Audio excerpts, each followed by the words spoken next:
everyone. Welcome to the T-Fix podcast. I'm Leona Liu, here with my co-host, Geoff Norman.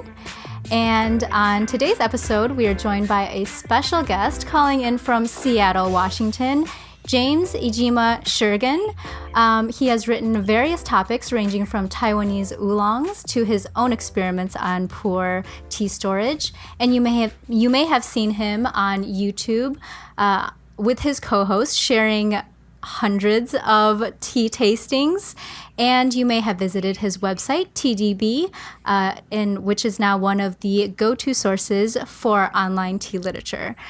James, welcome to the show. Hey, happy to be here. How are you tonight? I am doing well. It's quite hot here in Seattle, so I am mustering away with no air conditioning at all. So. Oh yeah, same. That, no one in Seattle has AC. Yeah, since we're your armpit and we are at 92. Jeff, we're 10 degrees lower right here. Yeah, so Geoff, you and James are both calling in from the West Coast. You're in Portland. So you guys are kind of neighbors. We're brothers. You're brothers. Oh, sorry. More than neighbors. I think we're neighbors. I'm okay with James. neighbors. James is like, what are we? Yeah. What? I bear no relation. None. So James, Geoff and I, on today's topic, we're covering tea storage and humidors. And we have briefly touched on this topic in our first few episodes and kind of shared how we do tea storage or how we don't do tea storage. Don't do tea storage. And I know that Geoff and I both have some puerhs, black teas, white teas, and oolongs. And so I thought this might be a fun episode to kind of explore different ways to store teas, different ways to test storing teas.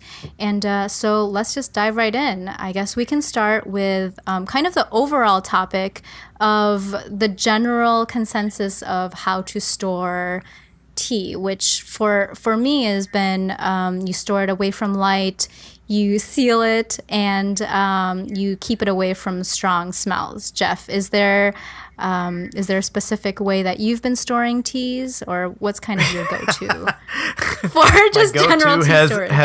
has been a box in a cold dark room for the last 6 months. And do you usually keep it in a kind of like a Ziploc bag, a whichever container it has arrived in? Some cakes are in Ziploc bags. Some cakes are just out. Other cakes are just still in the wrapper or re-wrapped badly by me. Right.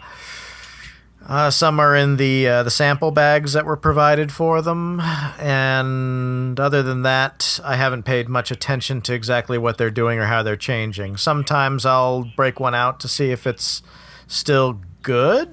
I haven't run into mold problems yet. Okay. I'm not ruling out that might be a problem in the future. When you do open it up, right? Yeah, but at the moment, box, cold, dark storage room. That's been it. Okay.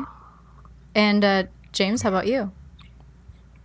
I guess for most of my loose leaf teas, I store it probably pretty similarly to both of you. Just in either the sample bags that they come in, usually whatever is easiest. I have a bunch of tea tins, so pretty standard in that regard. Okay. Yeah, so usually for like the light oolongs and the green teas, I find that those for me go the fastest in terms of losing the flavor of the teas. And sometimes those teas do come, especially the lighter oolongs, come in like these vacuum sealed packs. And I've been advised to sometimes store them in the fridge or even in the freezer if they're in those vacuum sealed packs. And then sometimes An I read on fridge or freezer. No, like a running freezer. So, the oolong will come in these vacuum sealed, like these little packs. And my mom has told me, you should put these in the freezer. But I have not put them in the freezer. But she puts them in the freezer. So, but That's I don't know. weird. I've never heard that before. I've heard that for matcha.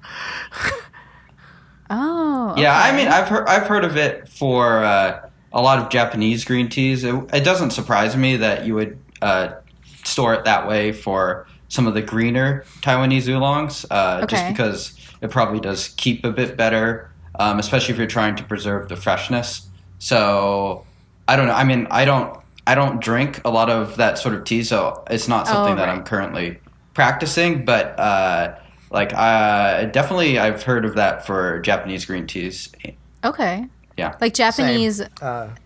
So mainly, when you say Japanese greens, you mean mainly matchas then, or all Japanese greens, even like a I girokuro or. Yeah, I probably heard it the most for matcha, but I've definitely heard it for gyokuro and sencha as well. Okay. And yeah, I don't know. I mean, I've also heard that when you take it out of the fridge or the freezer or whatever you're storing it in, you'd want to take it out, let it warm up to room temperature, and then before you open it to prevent things like condensation. So moisture sort of getting on the leaves because there's a Right. temperature difference from the leaves and sort of your room temperature. But yeah. I think it's probably good advice. I think that's how a lot of vendors in probably Japan and I guess probably Taiwan or places that make greener oolongs or green teas probably store their tea in mass. But Okay. I don't know for certain. Okay. I've heard about deep steamed greens being refrigerated, kabusecha being another one, and gyokuro or any of the ones that are given a longer shading process. That those are best stored in cooler conditions. But the only one that I know for certain is refrigerated or recommended for refrigerated is after opening a tin of matcha, you stick it in the fridge because then then oxygen has done its thing, and you're The trying to oxidation is faster. prevent more browning, I guess. Right. And then so the green teas and light oolongs, usually they stay, especially the green teas, I find like after 6 months, it kind of starts losing its flavor.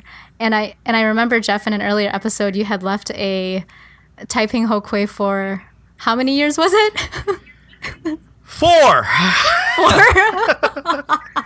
I still 4 haven't years. opened it, and that will happen probably in a later episode. Can we please? Yeah, let's do that on an episode because I'm interested in the flavor or lack of flavor. Will it steep? And then for whites, darker oolongs, and black teas, usually I find that around like 2 years, it still is pretty good in terms of maintaining flavor. And then Oh, I run anything into after no that. flavor loss with white teas. No flavor lost. If it's stored properly, there's the flavor will change and that seems to be the case with teas that have undergone any oxidation whatsoever. I found. I mean, some do better than others, and of course that also depends on how well you stored it, either in a box or a sandwich bag. Yeah,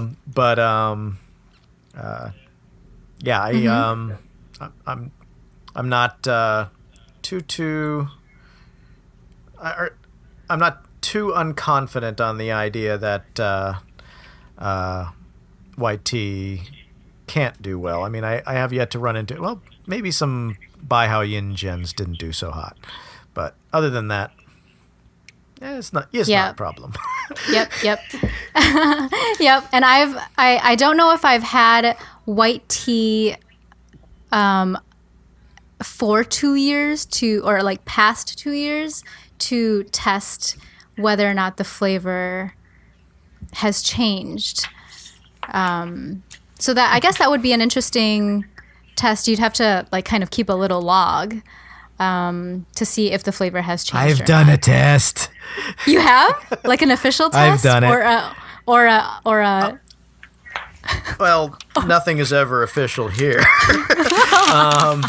It was last year, and I had a sample of Baihaoyuan that I received in 2011, and I never opened the sample bag. And so much tea, so little time. Yeah. And I didn't realize that I still had it until 2016, and by then 5 or 6 years had already passed, and so I might as well go with the 7 years treasure thing and then open it in 2017, 2018, and I did. And even though the smell, the dry smell was a little rough, after a pre-wash, it had the aged tea honey-esque notes that you would find in like an aged Salme or an aged Yuguangbai or anything like that. And so, James, do you have you done any tests in terms of white teas or black teas in terms of storage past 2 years or maybe 7 years in Geoff's case? On purpose?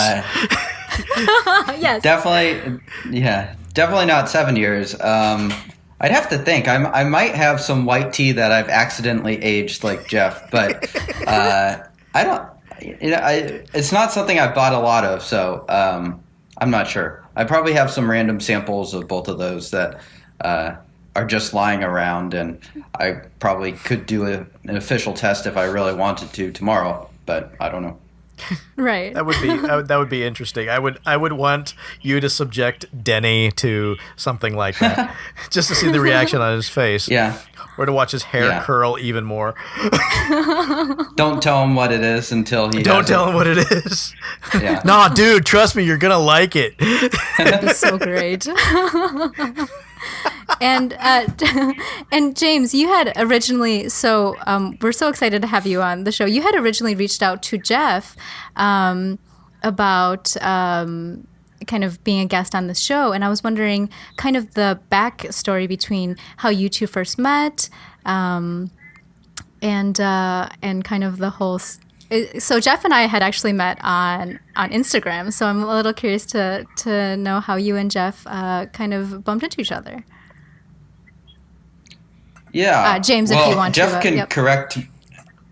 Yeah, Geoff can correct me if I'm missing anything. But I think we met at Northwest Tea Festival. That was the first time we met IRL. But before that, yeah. I had commented Nice. on your website when you guys were trying Darjeeling for the first time. Oh, okay. Well, I actually don't remember. You probably, if it's us doing Darjeeling, I can't imagine it was super.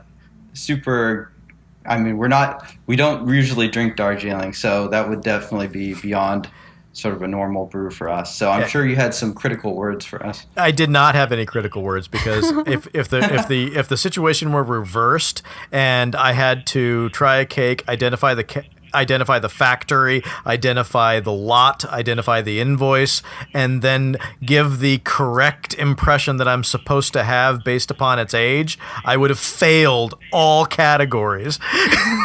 Regardless. I mean, I'm more informed than the average person on puerh culture and stuff like that, but I am nowhere near where you guys are. You guys are at Wizard, and I'm at NPC in a village. You're there. And so Geoff, was this a video, a Darjeeling tasting video that James had posted?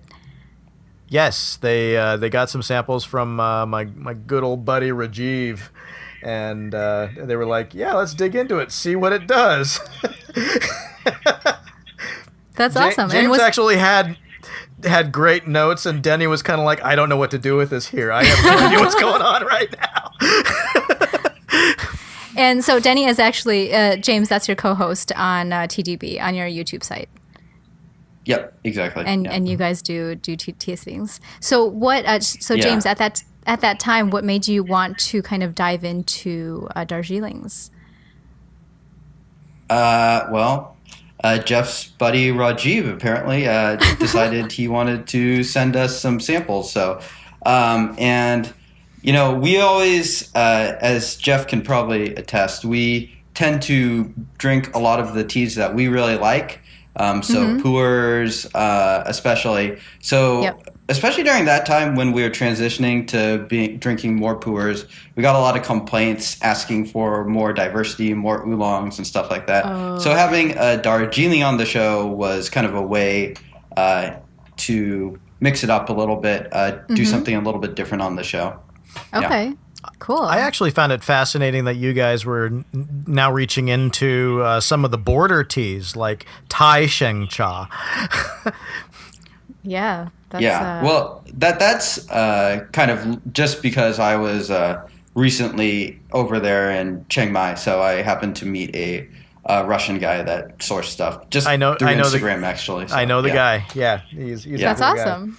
Yeah. So James, you drink a lot of I would say mainly pu'ers, and so Geoff and I we have some pu'ers of our own, and Geoff, you just got back from a tea festival in Portland where you uploaded some pretty cool pics of some cakes. Yeah. And yeah. and yeah. And so for me being I enjoy pu'ers, but in terms of pu'er tea storage, I'm pretty. I don't have a very strict way about how I store the pu'ers that I have. I kind of just keep them. So some of them I keep in a cupboard. Some of them I keep in a tin, and the others I just kind of have on a shelf, like on a bookshelf, like as. Like, oh, here's a spot for this thing, this cake. So that's kind of how I store pu'er, and then the other teas I store in a tin or a container that keeps them away from light. But in terms of pu'er, there's no refrigeration, I don't keep it in an airtight container, and so that's how I store pu'er. And Geoff, how do you currently store your pu'er? As I said, I actually have the box right here. Let's see if I can lift it without spilling any cakes out. While I'm at it. Okay. Yep. Oh, it's literally a cardboard box. It is literally a cardboard box with a bunch of cakes, some of which should have labels on them, and don't. Okay, good. And nice. That looks like a heavy box, by the way. It is a heavy box. That's why I should have planned that better. Concerned it might fall. And James, I've on your YouTube videos, I've seen you have a shelf kind of packed full of a variety of teas. I'm assuming mainly pu'ers.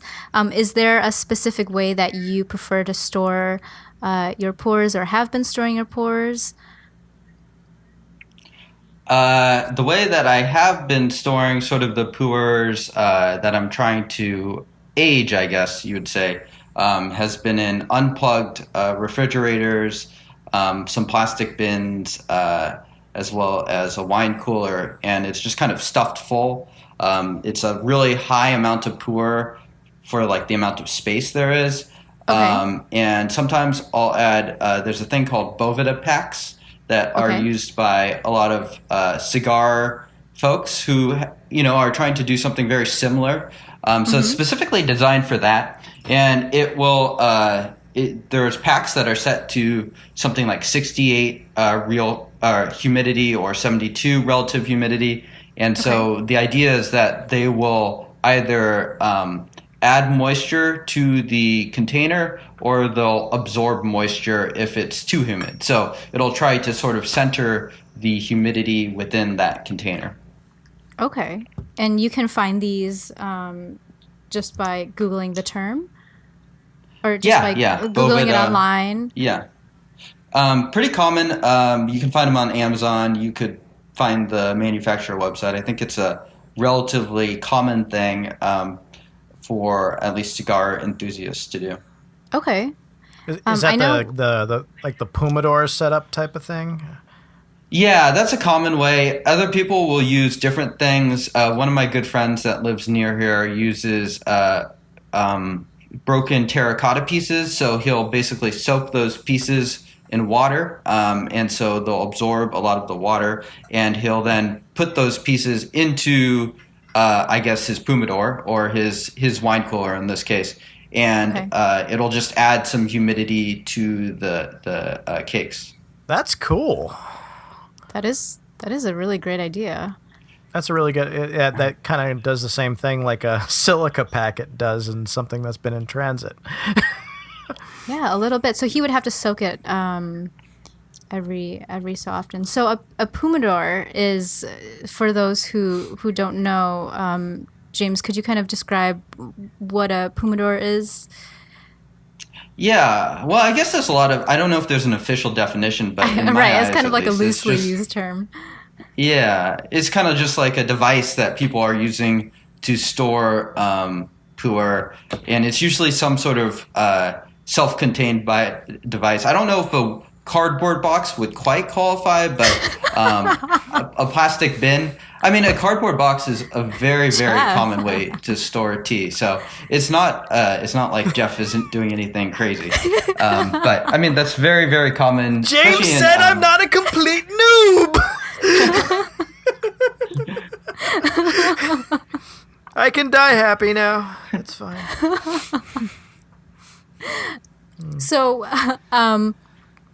So in terms of a plastic box, it's a covered plastic box. So it's anything that's kind of that helps to contain the kind of environment or the temperature.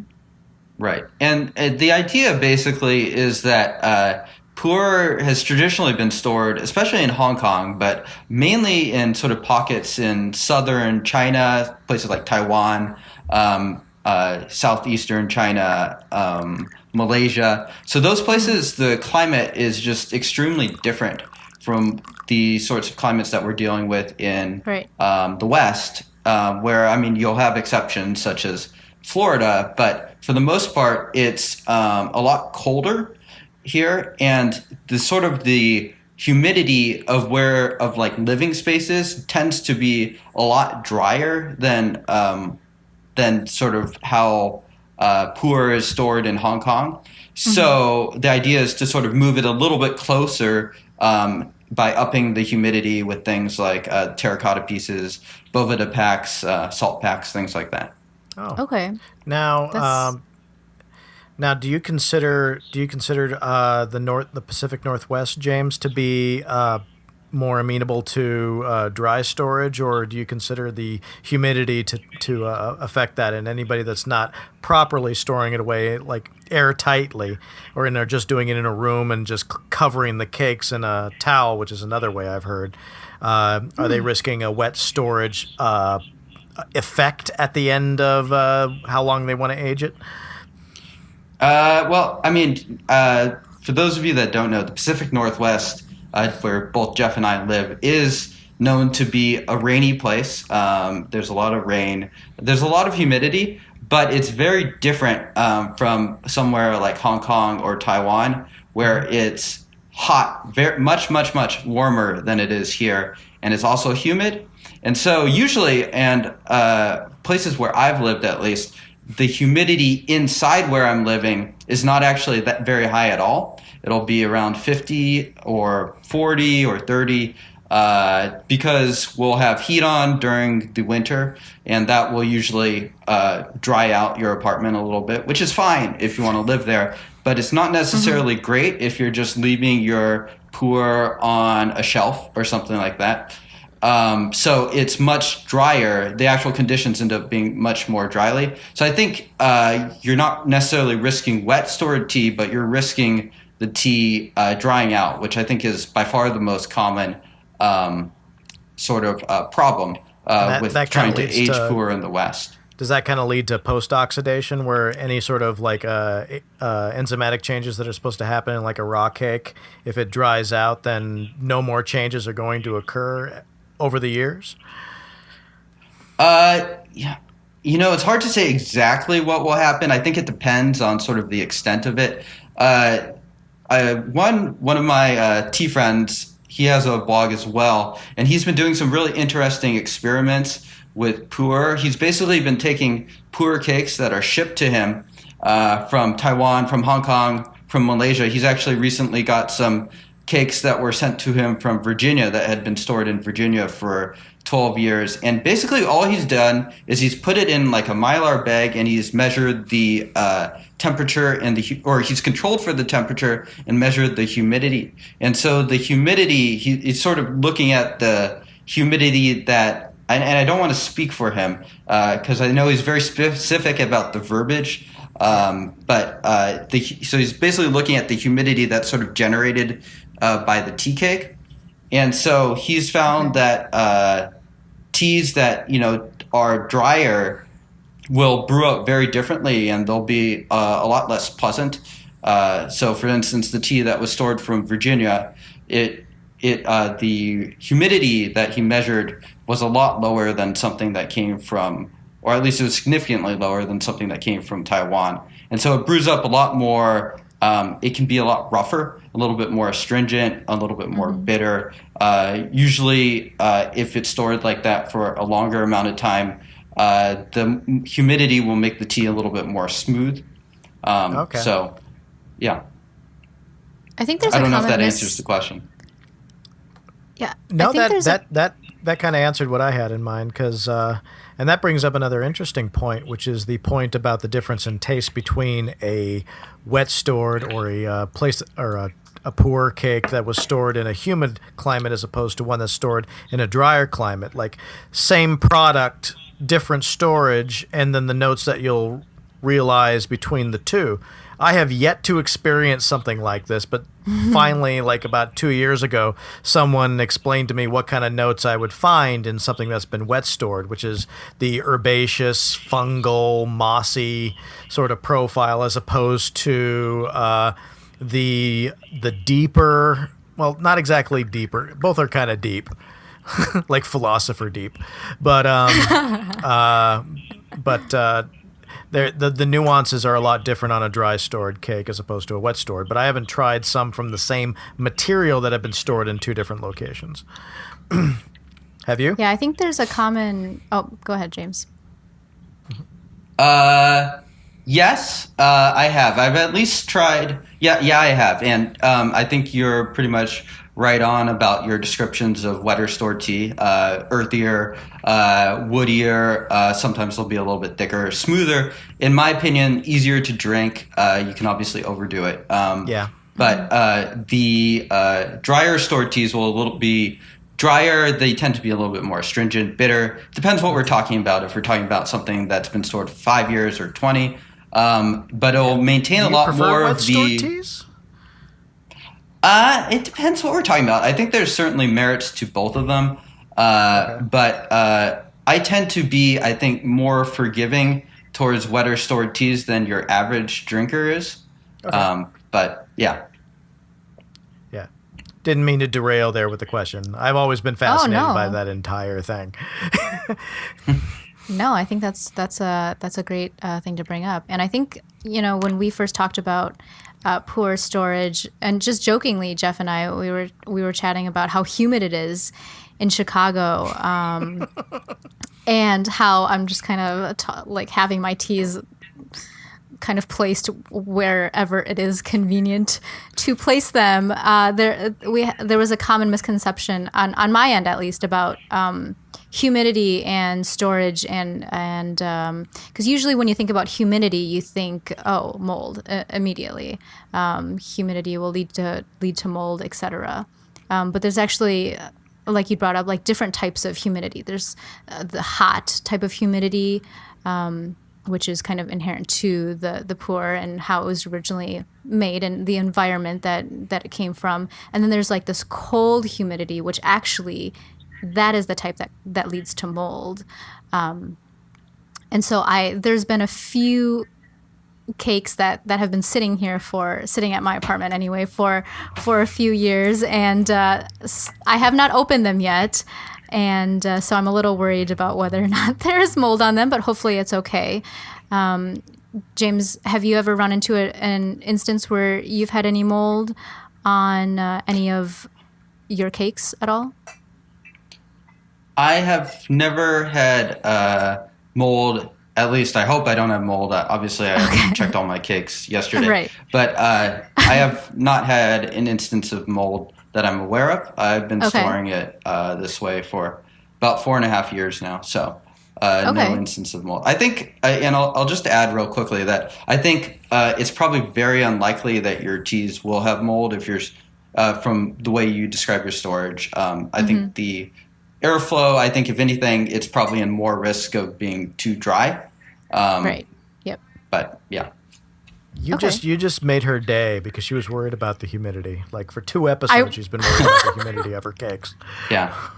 I think it's just important to state that the original way that pu'erh was stored, the traditional way, and dry compared to is relative to that. So, I mean, it was just stored in these warehouses in Hong Kong Harbor. And anyone that's been to Hong Kong knows that it's very humid, very hot. And being on the ground floor, really close to the ground, it's just gonna be even more humid. So it's been exposed to those conditions, and it's a lot more complicated than just being set there and forget it. But dry is compared to that. So we're starting with a pretty wet condition to start with as sort of like the norm, or of traditional storage at least. Okay.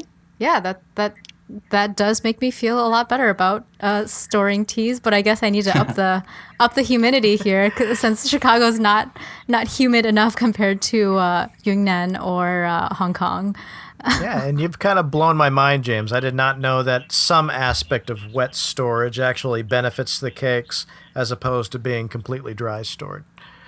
I think especially when vendors tend to get involved, everyone has a preference for the way that their own tea is stored. So vendors in Kunming will say, oh, Kunming storage is the best. It's dry. It keeps the flavor. It keeps the aroma. And then you'll have vendors from more humid places like Hong Kong, and they'll be like, oh, that's new. This is the way that we've always stored teas. It results in a smooth, a much easier to drink product. So yeah, I mean, depending on who you talk to, you're going to get very different information. Humidity is relative, and advice is relative as well, correct? Just like everything else, it can be pretty subjective. Okay. I can dig that. I can dig that. Yeah, for sure. Cool, guys. Well, let's take a quick break, and we'll be back in a few minutes. All right. Okay, bye.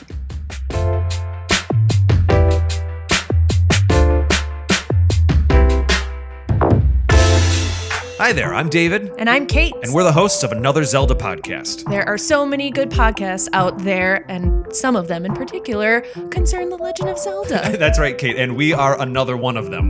That is actually the name of our show, Another Zelda Podcast. And in our show in particular, we talk about some of our favorite dungeons, characters, boss battles. We have top 10 lists. Yeah, we do deep dives on game design and production aspects of the different Zelda games. And we talk about our own experiences. We do some review episodes, talk about our challenges, our struggles, and our victories. That's right. Really just almost anything that has to do with Zelda, we like to talk about it. A new episode comes out every other Friday, and you can subscribe to the show on Apple Podcasts, Google Play, and YouTube. And you can also check out our episodes on our website, anotherzeldapodcast.com. That's right. All right, we will see you there. Okay, bye. Hey everyone, and we're back from the break, and with us is James Schergen from TeaDB, and we're talking all things pu'erh and tea storage. And we just left off on kind of talking about humidity and how the humidity is actually relative to the original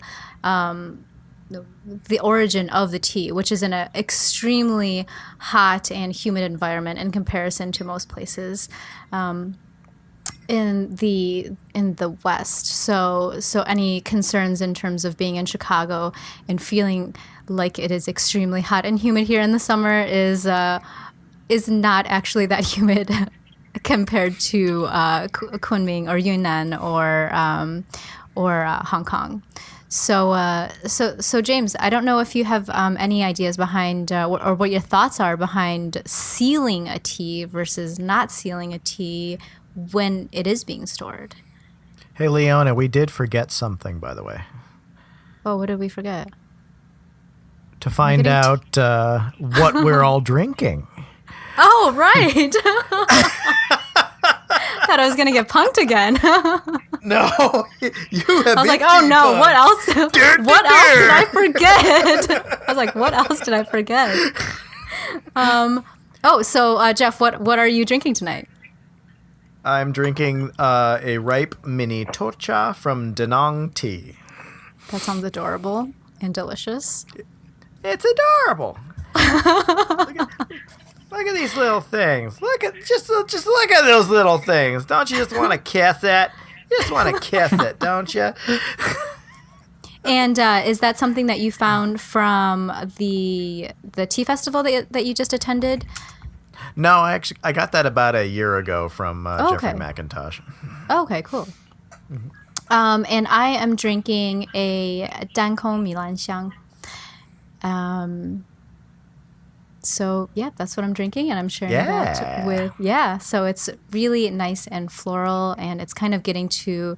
It's a few steeps in, so it's getting kind of that sweet, buttery note at the end. So it's really nice. Your voice trailed off into I know. meadows. I know.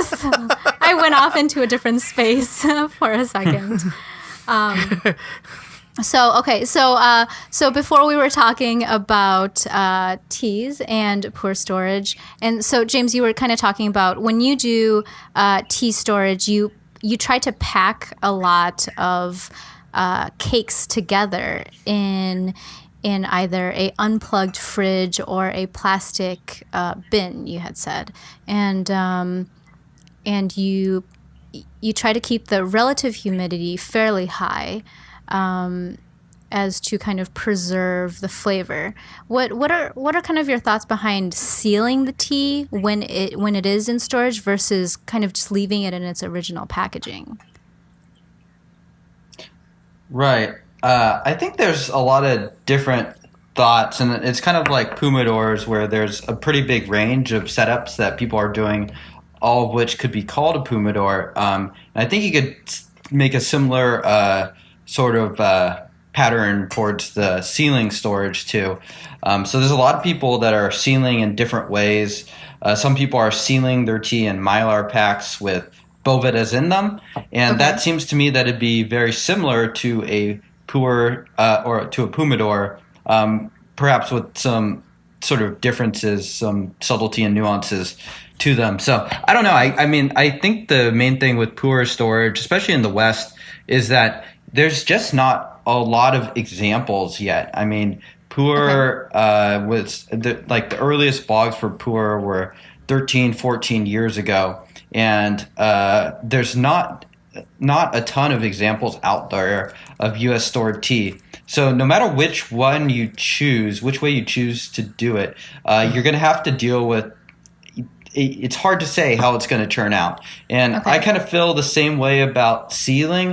And I feel that it might be a little bit more uncertain than a humidor just because it's like kind of taking it one step further as far as airflow and things like that.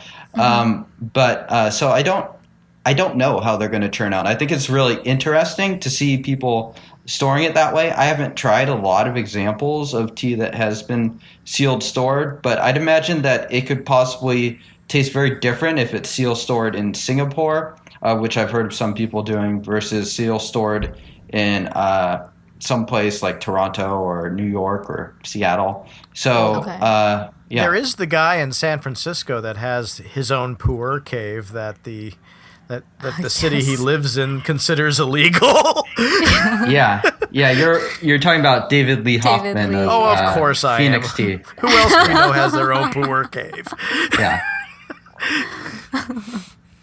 And Sorry. he's Yeah, he's a bit of a mysterious figure. And it's hard to say how well his tea has been stored. I know some people have said it's fantastic, it's great, and others have said it's terrible, it's bad. I don't know if you can swear on the show, but it's no good. So even amongst people that have tried his tea, there's a pretty big difference. I'm a little bit skeptical personally of his storage and how well it's turned out. But he also isn't even very clear about how he stored it. We just know that presumably it's in a cave somewhere in Marin County, I think, is where he's at, in the Marin Bay County. Area. Yep. So I don't know. I don't know. Which is a place that has a similar climate to us overall. I mean, it's basically fog. Yeah. It's cooler. That's for sure. Yeah. It's a cooler spot. And I guess that's part of the mysticism, right? It's a lot of hearsay in how this puerh storage is going. But I would assume if it's in a cave, it's in a cool, damp place, which is kind of different than I'd imagine the climate of a hot, like in Hong Kong or even in Yunnan, which is, I'm guessing, like on average 70, 75 or even higher. I don't know how effective his technique, air quotes, is, but I kind of still want my own puerh cave, even if I don't really have any puerh. I just want a cave that is mine in California. I just want a cave, or a tea factory that's actually a mansion in the middle of a tea garden. Right, exactly. So James, you had mentioned that there's not a lot of puerh storage or knowledge past 14 years in the West. Can I ask what kind of, I know on TeaDB you have kind of a log of kind of tracking a tea or puerh storage. What kind of made you want to get into testing the different types of puerh storage, or even testing the comparison of like packing a lot of tea cakes into one container? What can you kind of talk about? What kind of sparked that fascination? Because right now, I mean, I would be interested in going in that direction from how they are currently stored. Right. Well, I mean, eventually, maybe it's because I have a tea buying problem and I just kept buying more stuff. And so I was like, okay, it fits in a mini fridge. Okay. And keep buying and fill up a wine cooler, and then you get a plastic bin. But Okay. or are you sort of asking how I kind of decided to store my own tea that way? Kind of start testing in terms of the packs to preserve the relative humidity, or instead of just kind of putting them in a cupboard and letting them just be like, oh well, they're quote unquote stored, versus actually kind of doing a little research into the storage of the cakes.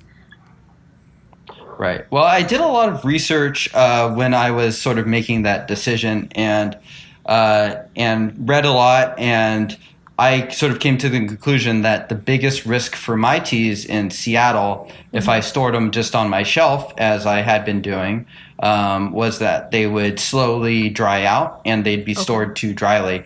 And so I had seen some people. I'm certainly not the first one to do it this way. And so I just had a used mini fridge, and so I cleaned it out. I got rid of all of the odors towards it, and put my tea in, and just started sort of measuring it.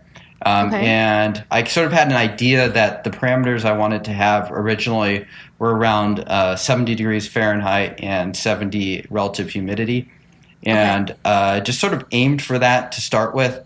And I originally didn't even use Bovita packs. I used I would just put a cup of water into the fridge, sort of on the bottom, so it wouldn't spill on cakes, which would be a disaster. Yeah, that would be bad, yeah. So yeah, that's kind of how I got started. as far as tea storage, or puerh storage, I should say. Now, Okay, you bring up an interesting point where you're regulating the temperature within the fridge itself. How exactly are you doing that? I mean, do you have a gauge that towards it? Good point. So I do not actually regulate the temperature of my fridge. Other people have gone that extra step. Okay. The room temperature of where I typically live has been at least, it's been around 67, 68 degrees, and then it'll rise in the summertime. We don't have AC, as I mentioned earlier, so it will get quite hot. Like right now, it's around 80 degrees where I am in this room. So my tea is also being stored in 80 degrees right now. So yeah, so I'm not. I guess I'm not quite hardcore enough to go the full route where I rig some sort of system together where I'm controlling for temperature. But some people are, and it will be very interesting to see the results. I've seen some of those devices, and I'm just going, oh my! They're like cyberpunkian contraptions with cakes in them, and like where they have a bunch of diodes hanging off the thing and wires, and it's just like, is that thing going to achieve sentience? Yeah, it looks like senior projects for like electrical engineering or something. Yeah. Like a mini science project. Hardcore. Yeah, and I think a lot of so in terms of puerh storage, I think it's, if I do find like a used fridge or a way to kind of contain the humidity, I think the general consensus is humidity is not always bad. It's kind of relative. Even when you think it's humid, right. Think about how humid Hong Kong is, and compare it to that type of humidity. And if it's anything less, it's probably too dry. So no, go ahead. Oh no, I'd say that's probably about right when it comes to puerh. I think it's also important to draw the distinction between what you're trying to do, because if you're trying to age the tea and sort of have it transform, basically, you want the flavor to change and transform to something that's ideally more interesting. Right. So aging versus preserving. So someone that would preserve would just be like, okay, I want this tea to be like this, and I'm going to try to store it in such a way that the tea basically doesn't change as quickly or doesn't change at all. Okay.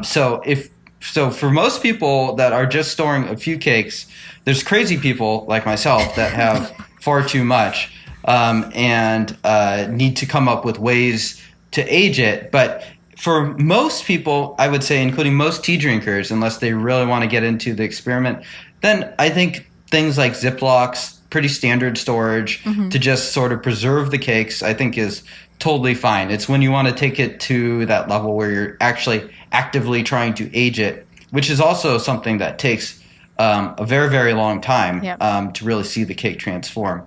So, I'd just like to add that. Okay, yeah. Did you think it would be a few years to, like if you are wanting to see one of your cakes transform, do you usually let it sit for a few years, like 2 years or anything past 2 years? I think it depends a lot. I think the teas that will change the most are teas that are very young. So something that's has just been harvested and pressed into a cake. If you wait for 2 months, 3 months, you could try it and the tea could be very different.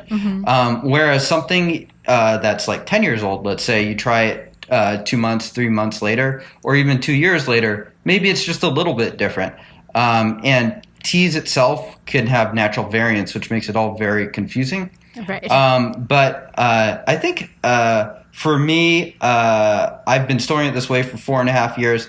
I'm still not totally positive how well it's aging or how to place it as far as dry storage, wet storage, how dry it is, how wet it is, if I should be trying other things. So But I will sort of earmark cakes every year or so, and I'll try those cakes. I'll try to revisit those cakes, see how they're doing. So that's kind of how I do it. Oh, okay. 2 questions, James. Are you currently drinking pu'erh right now? And what is your stance on the aging of pu'erh? Because I've heard many different opinions regarding how long a pu'erh should be aged. Since it's already gone through an accelerated aging process, what with the wet piling and all that. Right. I am drinking right now, and I keep messing it up. It's either the Red Sunset or Red Sunshine ripe pu'erh from Bonity. So I think that's actually also that might be a Danong production. Actually, I'm not sure. But to answer your other question with ripe pu'erh, I think the answer overall is that it's going to change a lot less than raw pu'erh. And there's a couple of reasons why you would want to wait or age it. The first reason would be that people that drink ripe pu'erh a lot might be familiar with sort of like a basementy, fishy smell to the tea. Okay. And that's usually from just the processing of ripe pu'erh. So sometimes they'll press it and it's still too wet. It's still sort of recovering, airing out from that process. So giving the tea just a few months or a year can really solve that problem. So that's one reason to do it. Another reason to do it is that not all ripe pu'erhs are necessarily fermented to the same level. So some teas, such as the one famous example is the V93 tool by Mung Hai Tea Factory. So that tea, they're gonna ferment it a little bit less intensely than some of their other productions. And the idea is that it will age naturally, not too dissimilar from a raw pu'erh, but it will just continue that fermentation process over the years. So stuff like that can definitely age. But overall, I'd say as a tea, ripe pu'erh changes a lot less and a lot less interestingly than raw pu'erh does. Yeah, I've only run into one, maybe two pu'erhs that were given less of an accelerated fermentation cycle than the typical batch. There's one that was done by a guy that used to work for Mung Hai, who resides in Nanwo, and he created one that he basically does all the hand pressing himself, designed his own equipment and all that jazz. But it definitely has a less fermenty taste to it, and I think it could probably change if given opportunity, but who knows. Yeah, airing out pu'erh, whether it's cold, like fermented or not. I think airing a pu'erh out is usually a good thing to do, just for a few months at least, at the very least. Especially for a young raw cake, because sometimes it doesn't taste like anything. Sometimes it just tastes like bad green tea until you give it a couple of months. Yeah. So that's usually the best thing to do. And in terms of so right now, Geoff, your pu'erhs and mine probably get more airflow than James, maybe your pu'erh cakes do. James, how do you think airflow is in terms of importance to pu'erh cake storage? Because if it's in kind of a fridge or a humidor or a Pu-erh or a bin, I'm guessing that the airflow is fairly limited. But what's kind of your take? Right. Yeah, and that's a big hot topic too in regards to Humidors as well as seal stored, because seal stored even takes it to another level where you're going to have basically no airflow, especially if you do something like vacuum seal it. Right.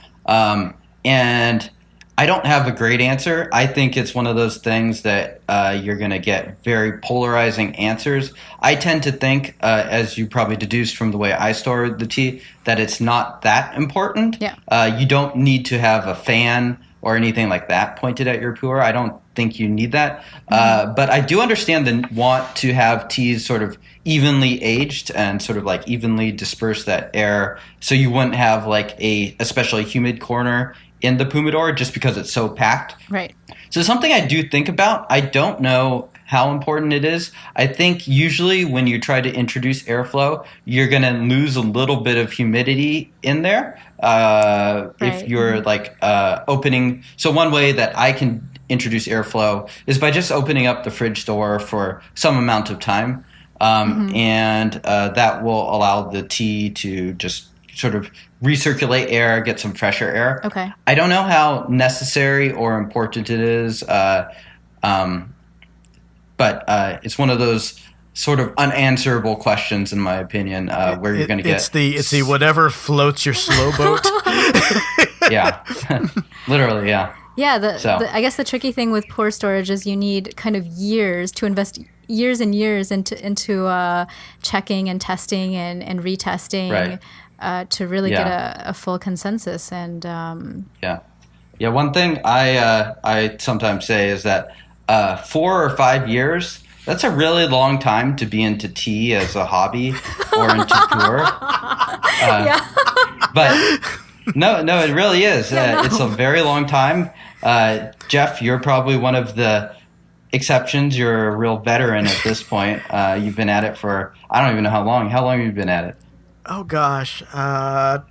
Geez. As a writer, 10 years? Okay. But 10 years for puerh, it's not that long. It's just not that long. So No. It's like, 5 years, it's like I am just going to start to seriously retry my tea once they get to about 5 years old and hopefully make some better judgments on how well it's working or if I need to make adjustments. So obviously I would have been able to tell if something was obviously wrong at this point, but figuring out exactly how tea is aging takes a long time, and aging puerh is a very long game compared to sort of puerh as a hobby. Right. And what's your impression of those that basically say something along the lines of, screw it, I guess I'm just going to drink them young? Well, for me, I don't drink a lot of young puerh. It's just not something that I care for. If someone does like that tea, that's totally fine, and they should do that. I don't think there's anything wrong at all with just drinking tea if you like the way it is at that point. It's fine. They can do whatever they want. They're wrong, but they can do whatever they want. I'm not willing to say they're wrong, but they everyone has their preferences, and they can do it their way. Yeah. So when you say you don't prefer to drink a young puerh, it's because of you just don't prefer that type of taste. You just don't have an affinity for the taste. I mean, some people would say it's terrible, it's going to chew up your stomach. I haven't found that to be the case for me. Yeah. That's what a lot of the old Cantonese Hong Kong drinkers will say, because they don't like that taste. They also don't store it that way. Right. So, but I haven't found that to be the case for me personally. But I just don't care for the taste. And young puerh these days has gotten very, very expensive. So it has my gosh, I've read a couple of blogs that have been basically lamenting the price of matcha these days, especially the single origin stuff. So James, what is the oldest? And I extend the question to you, Geoff, as well. But James, what is the oldest puerh that you've had?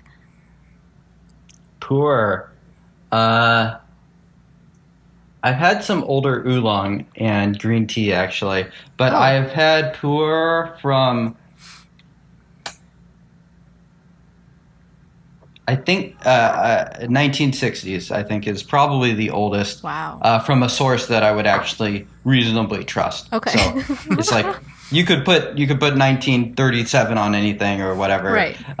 But it's not necessarily true. So 1960s is probably what I'd say. Okay. Wow. That's a very long time. How about you, Geoff? Oh my gosh. 2017 was a really interesting year. Okay. Let's just say I was able to drink also a sheng from 1966. Okay. That a friend of mine handed me a sample of. I don't remember the exact marks on it. I'd have to ask him. Okay. And then shortly after that experience, I was able to try a Taiwanese oolong that was 100 years old. Wow. And it was dry stored. There really wasn't a whole lot of change that had come in. It basically tasted like a 30-year-old Baozhong. The only thing that was really cool about it is that you could taste that there was some depth to it, and it had a shape that hasn't been used since before the 1920s. Okay. Like it didn't have the ball rolled thing going, like what we discussed a couple episodes back. Right. It kind of either the balls were coming apart based upon the age, or they were only basically given a slight twist or a slight roll, and that was it. Okay. Oh wow. Interesting. And yeah, that was a tea that was commissioned by the Japanese, stored in Taiwan for a time, then stored in mainland China, I believe, for a time, Okay. and then made its way to Vancouver, Canada. Wow. Wow. And at least I think that's how the story went. I would have to ask the guy again, but the second tea that I had that was also really old, or third tea that I had that was also really old, was also a 100-year-old Luan, which just kicked my pate chakra right off.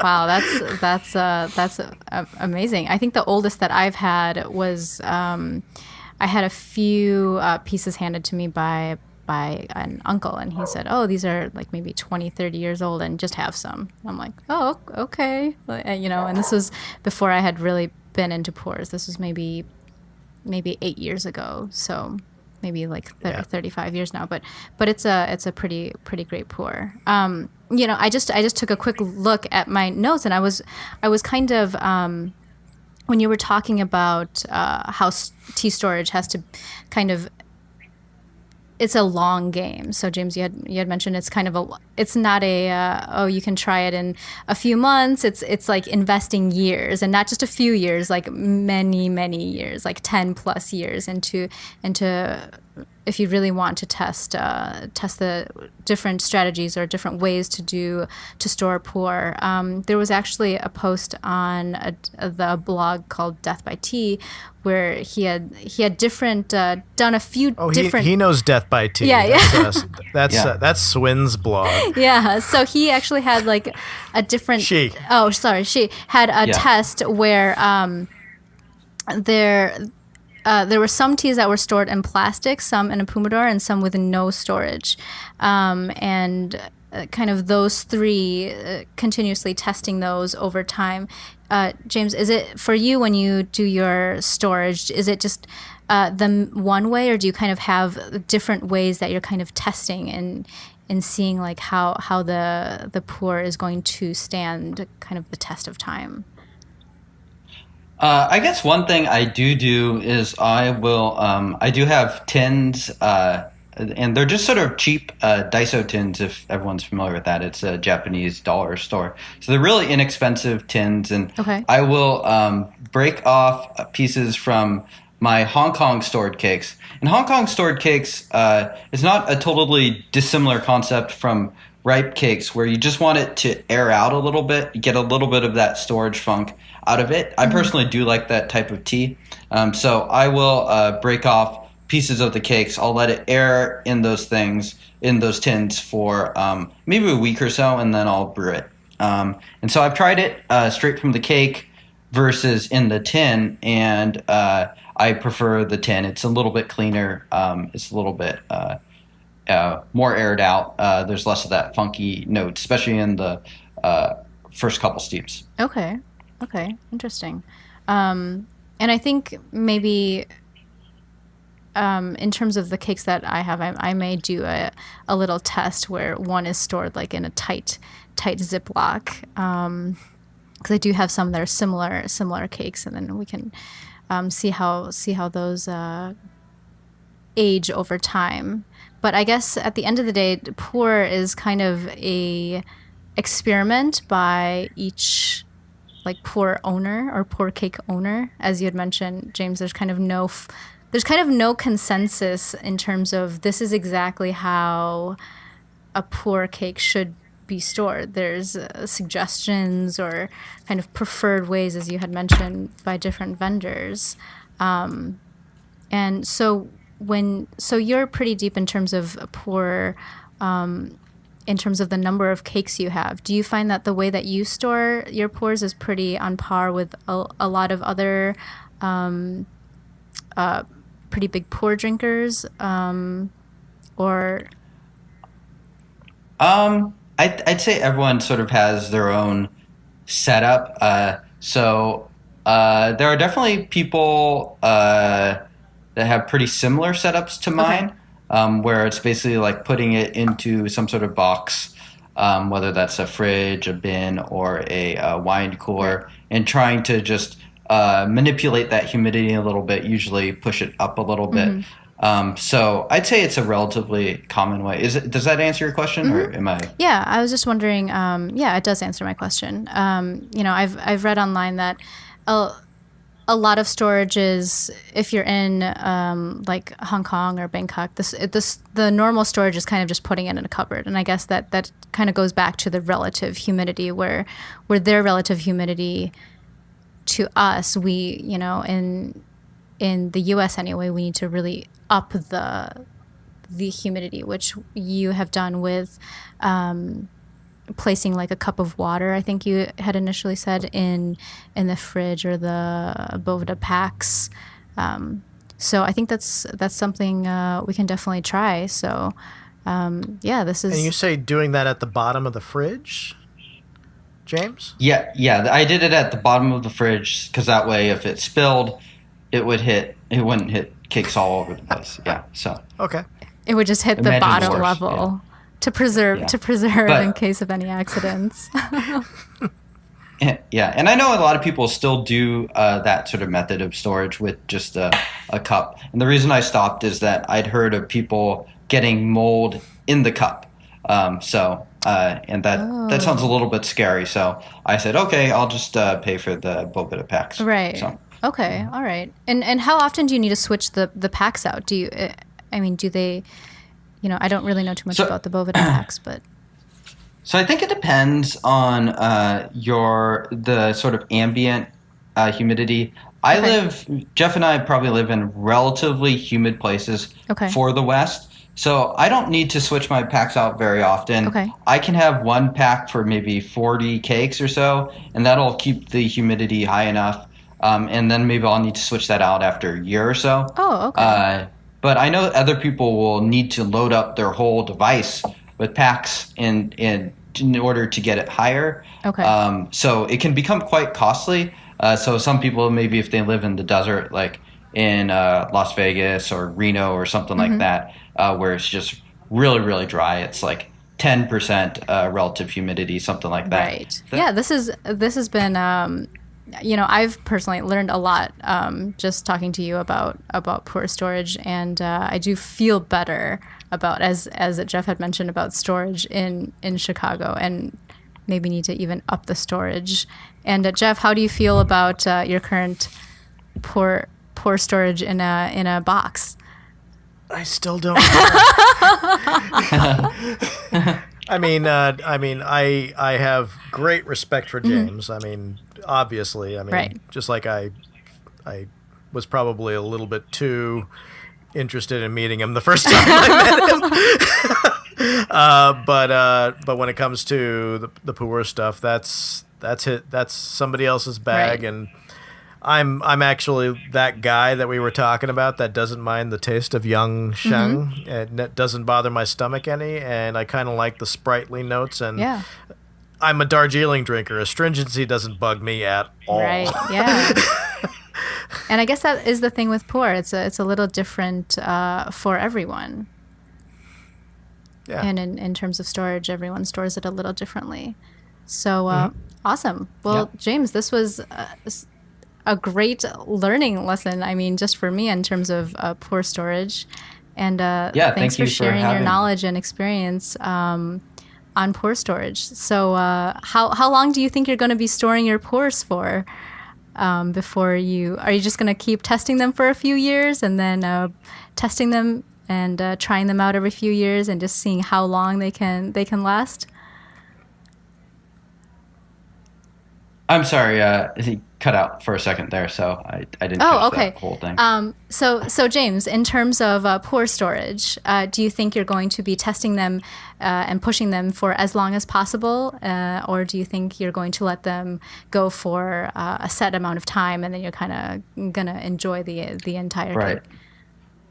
Yeah, I guess that's one problem that no one really talks about because it's not really a very practical problem. Is like when is the puerh peaked or has it aged too much? Yeah. So like, do I want to drink it? Everyone's like, oh no, older is better. Right. Older is better. So I don't know. I mean, like, I guess sort of I'll just keep trying my tea as it ages. I have a lot of teas that are around like 15 to 20 years old. Okay. So, and I think the way that I'm storing it is probably going to fall somewhere on the dry storage spectrum. Okay. So, I guess if I were to guess, I'd probably be drinking a lot of my teas around 25 years old Okay. or so. That seems to be- But that I seems to have be the so gold much standard. that I'm going to inevitably end up with tea that ages much longer than that. So I'll probably be an old man drinking my puerh, and no one else will want to drink it. Now, James, are you taking notes each time you revisit a tea over a period of years, or have you been just kind of doing it off the fly? Well, I have. I've recently started to. I don't know. I need to. And I am trying to set myself up to do that. One of the poor drinkers that I I'm drink with. thinking about planning on the idea of writing. Yeah, It's pretty up here, much. though. Yeah. So it sounds like I'm procrastinating. But one of the drinkers I drink with regularly up here in Seattle, and she's been drinking. She used to be a blogger as well. About 5 or 6 years ago, maybe longer. But she basically keeps track of her cakes by writing little sticky notes each time she has it, and then she just puts Is that sticky Cinnabar? note into. No, not Cinnabar. Bev. I don't know if you know Bev. right, She's an right, artist. okay. Yeah, and so she'll put the sticky note into the cake, so like basically right over the wrapper, Okay. and then she'll see just all the different notes she has. Oh, that's cool. My handwriting is terrible, so I would not be able to do that. But I am doing some sort of Google Doc setup, hopefully, eventually. Cool docs, bro. Yeah. That's the way to do it. That's awesome. Yeah. Yeah, I think if you can test it and push it to 70 years, James, that it may be time to sell it at that point. once the cakes get Sell to it. 70. Yeah. Well, if anyone would want to buy it, I'll probably have to drink it if I'm still alive. On his epitaph, can someone please check on my cakes? Well, that's awesome. Well, I hope this Google Doc thing works out in terms of tracking the notes. So when you start, if you could share a link, or it would be kind of great to see how you're tracking all your puerhs, because I think from what I understand, you have a lot of puerh. So this will be a very interesting Google Doc in terms of time storage, just to inventory all of them. Yeah, well, it should be interesting. I might be a little bit too embarrassed to share the full extent of it, but I'm sure at some point I'll have something up so people can at least see some photos and some of my tasting notes of just how the tea has sort of evolved and progressed. And I guess one of the good things about TeaDB is that a lot of those teas I have, even if I haven't necessarily put the notes into Google Docs or whatever I end up Yeah. using, there's video, so there's content out there on the internet that I can go and rewatch. Yeah. I'll see how the tea was a few years ago, and hopefully I can sort of get the gist of it from that. That's awesome. So, James, if our listeners would like to find you or your YouTube channel or find you on social, how can they get a hold of you? Yeah, they can check out our website at tdb.org. Do a lot of video content with Denny who is the other guy on the videos. And sometimes we'll do some written article content. Most of the Humidor content is article content. So, okay, awesome. Thank you. And Geoff, if our listeners want to get a hold of you, where can they find you? Lazy literatus on just about everything. Nice. Awesome. And if our viewers are interested or want to find us on social, we are at The T-Fix on Instagram, Twitter, and Facebook. And you can also find us on YouTube and iTunes at The T-Fix and Google Play as well. So, James, thank you so much for joining us on today's episode. This was so much fun, and we learned so much on puerh and puerh storage, and I might get a Bovida pack and try it out. Yeah, thanks for having me. Thanks. All right, take care.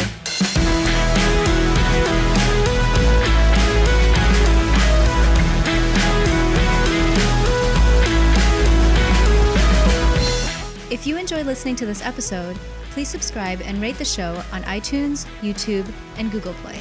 This helps other listeners find our show, and if you'd like, please leave us a review. Thanks!